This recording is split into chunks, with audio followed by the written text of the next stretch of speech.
The Strongman's Playbook starts today in the planet. 10 installments, 10 techniques, and we begin with the one that always comes first, and that is not the press. It's before the army, it's even before the elections, it is the courts. Courts are the only institution that can say no to an executive and make it stick. And that is why every authoritarian leader who has lasted long enough to make his power permanent moved on the judiciary first. Perón, for instance, he did it in Argentina in 1947. The Peronist legislators impeached 4 of the 5 sitting justices, and the Senate removed them.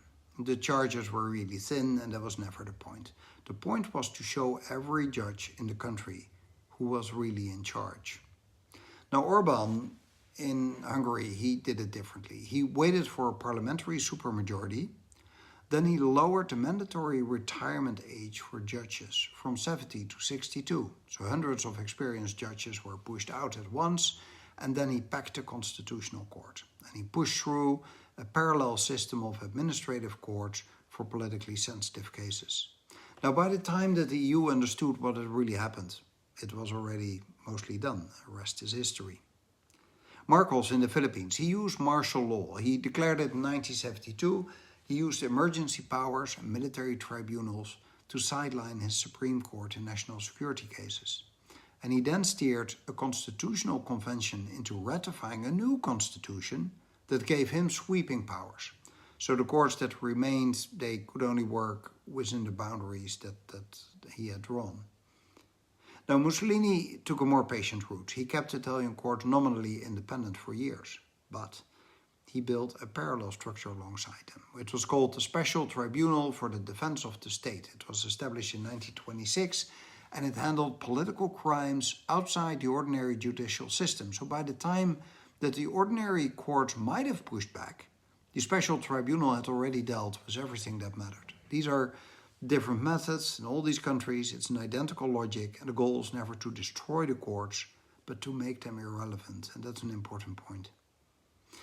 We have to move to FDR, strangely. FDR tried court packing in 1937 and he failed. He wanted to expand the Supreme Court to 15 justices after it struck down several of the New Deal programs. Well, Congress rejected the plan. Even members of his own party voted against it. The courts held.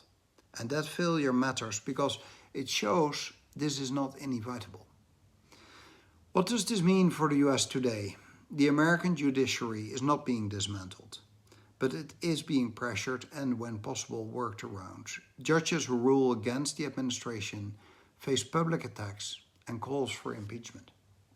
The administration has pushed the boundaries of compliance with court orders, and judges appointed during Trump's first term are already hearing cases that will shape what the second term can do.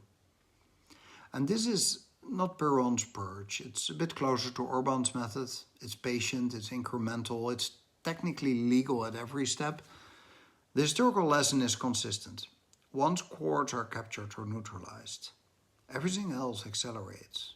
The press, the opposition, the elections, and every other technique in the Strongman's Playbook depends on having already dealt with the courts. That's why this is so important. And Americans are living through the opening chapter of this story, and where it goes depends partly on whether the courts continue to hold. Well, part 2 is next, and then we move to the media.